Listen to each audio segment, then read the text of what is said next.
Hi friends, ఇది నిన్న Sunday mini vlog అండి. అలాగే నిన్న నా బర్త్డే కూడా. అందరూ ఫెబ్ 1 నన్ను విష్ చేస్తే గూగుల్ మామ మాత్రం నన్ను ఈరోజు విష్ చేశారు. అంటే ఎందుకంటే సర్టిఫికేట్స్లో 2 ఫెబ్ నా బర్త్డే ఉంటుంది. బట్ ఒరిజినల్ డివైబీ మాత్రం 1 ఫెబ్. అసలు నేను ఎంత లక్కీ చూసారా. ఇలా 2 డేస్ బర్త్డే సెలబ్రేట్ చేసుకుని ఎవరైనా ఉంటారా అసలు. ఇంకా ఈరోజు బర్త్డే కదా అని ఎర్లీ మార్నింగే లేచి ఇల్లంతా అయితే క్లీన్ చేసుకున్నానండి. దేవుడి ఫొటోస్ కూడా క్లీన్ చేసుకొని పూజ అయితే కంప్లీట్ చేసుకున్నా.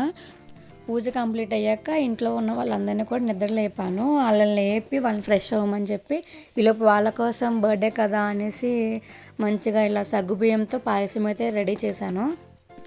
అంటే చక్కగా బర్త్డే టైం కూడా వీకెండ్ అయింది. సో 2 డేస్ ముందు నుంచే మా ఆయన మంచిగా ప్లాన్ చేశారు, బయటికి వెళ్ళి కేక్ కటింగ్ చేసి సెలబ్రేట్ చేసుకుందాం అన్నట్టు. సో నాకైతే చెప్పలేదు, సర్ప్రైజ్ ఉంది, మార్నింగే రెడీ అవ్వని చెప్పారు.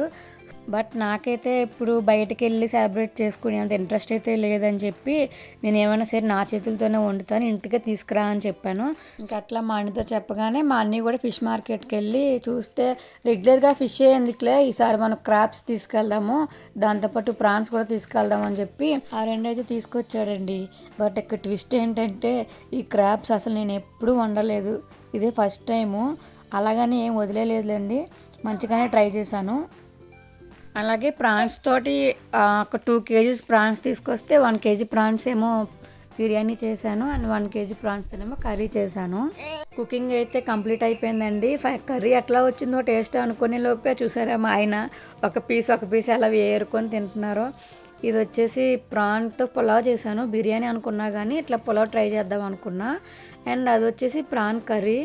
ఆల్మోస్ట్ అందరూ తినేసాంలేండి, అందుకే అంతే మిగిలింది. మా లంచ్ కంప్లీట్ అయిపోయాక మా పిన్ని వాళ్ళు ఇట్లా ఇంటికి చూడడానికి వస్తాము, చాలా రోజుల నుంచి వస్తామన్నాం కదా, కుదరట్లేదు కదా, సో ఈ వీక్ వస్తామన్నారు. సో వచ్చిన వాళ్ళు నార్మల్గా రాకుండా వచ్చేటప్పుడు కేక్ కూడా తీసుకొని వచ్చారు.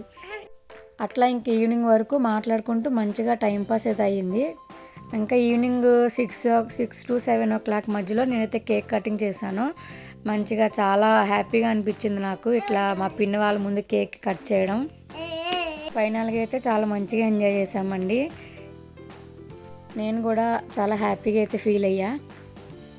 అయితే మా ఆయనకి ఇట్లా క్రీమ్ పూద్దామని ట్రై చేశా కానీ అస్సలు నా వల్ల కాదండి. అసలు ఆ ఛాన్స్ అయితే నాకు ఎప్పుడు కూడా, ఎందుకంటే ఆయన నాకన్నా కొంచెం హైట్ ఉంటారు కదా, అందుకనే. వీడు చూసాడా, ఈఫిల్ టవర్లో ఉన్నాడు మా తమ్ముడు, వీడు మొత్తం నా ఫేస్ అంతా రాసేసాడు క్రీమ్ అంతా. దానికి మళ్ళీ మా ఆయన సపోర్టు. ఇట్లాంటి మరిన్ని వీడియోస్ కోసం మా ఛానల్ని సబ్స్క్రైబ్ చేయండి.